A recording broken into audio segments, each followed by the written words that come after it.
भारत में समाजवादी विचारधारा को एक आंदोलन का स्वरूप प्रदान करने में डॉक्टर राम मनोहर लोहिया का नाम प्रमुख रूप से लिया जाता है। वो एक गांधीवादी चिंतक, राजनीतिक, इतिहासकार, अर्थशास्त्री, दार्शनिक और विख्यात लेखक थे। जीवन के लगभग सभी पक्षों पर उन्होंने गहन चिंतन किया था। डॉक्टर लोहिया ने भारतीय सामाजिक व्यवस्था पर कड़ा प्रहार किया। वो हिंदू होते हुए भी हिंदू धर्म एवं समाज की मूल मान्यताओं के कट्टर विरोधी थे। उन्होंने धर्म को ईश्वर और आत्मा के साथ न जोड़कर मानव प्राणियों के कल्याण और लौकिक समृद्धि के साथ जोड़ा। वो जाति एवं वर्ण व्यवस्था को कैंसर के समान मानते थे, जिसने भाद्र, कमजोर, दलित एवं महिलाओं के जीवन को नर्क बनाया। समाज के कथित उच्च जातियों के लोग निम्न जातियों के लोगों पर अन्याय, अत्याचार एवं शोषण करने से नहीं चूकते।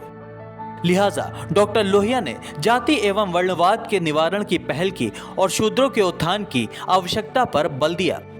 डॉक्टर लोहिया ने यह अनुभव किया कि भारत इतने लंबे समय तक वर्ण व्यवस्था के फलस्वरूप तंद्रता और सड़न की स्थिति में रहा है और अब आंतरिक असमानता को समाप्त करने का संघर्ष शुरू हो गया है। उन्होंने ये नहीं माना कि वर्ण या जाति का आधार स्वभाव या कर्तव्य विभाजन है। वो ये मानते हैं कि वर्ण व्यवस्था बल द्वारा निर्मित की गई एक व्यवस्था है जिसमें गुण कर्म का कोई मूल्य नहीं है। डॉक्टर राम मनोहर लोहिया का मानना था कि सामाजिक प्रतिष्ठा का आधार कर्म होना चाहिए, न कि जन्म।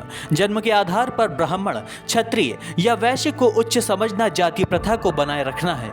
एक व्यक्ति के उच्च वर्ण में केवल जन्म लेने से वो उच्च नहीं हो जाता, बल्कि उसमें उच्चता के अनुकूल गुण एवं योग्यता होनी चाहिए। जात प्रथा एक जड़ वर्ग की द्योतक है, जिसके कारण भारत समग्र जीवन निष्प्राण हो गया। इसी कारण भारत दासता का शिकार हुआ। डॉक्टर लोहिया का विशेष अवसर का सिद्धांत एक उच्च आदर्श एवं न्याय पर आधारित है। वो सामाजिक न्याय की बात ही नहीं करते थे, बल्कि उसे व्यवहार में लाने के लिए और वर्ग विहीन तथा जाति विहीन समाज की स्थापना की दृष्टि से कमजोर और पिछड़े वर्ग के लोगों को हर क्षेत्र में प्राथमिकता देने पर बल देते थे। वो इन्हें 8% आरक्षण देने के पक्षधर थे, ताकि समाज में उन्हें सम्मान एवं प्रतिष्ठा हासिल हो सके। लोहिया इन कमजोर पिछड़े लोगों को नेतृत्व के पदों पर देखना चाहते थे। इस प्रकार लोहिया की दृष्टि में समान अवसर नहीं, बल्कि प्राथमिकता पर आधारित अवसर इन संकुचित बंधनों की दीवार को ढहा सकता है। मुक्त चिंतन, निर्भीकता, मौलिकता और अनूठा समन्वयवाद डॉक्टर लोहिया के व्यक्तित्व की सहज विशेषताएं थीं। इन्हीं के आधार पर उन्होंने एक नई समाजवादी व्यवस्था का ख्वाब देखा था। उन्होंने आधुनिक सभ्यता को स्वीकार किया, लेकिन उसमें भी सुधार करते हुए उसे और ज्यादा आधुनिक बनाने का प्रयास किया। डॉक्टर लोहिया शांतिवादी होते हुए भी प्रबल विद्रोही और महान क्रांतिकारी थे। आधुनिक भारत को आज ऐसे ही क्रांतिकारी की बेहद सख्त जरूरत है।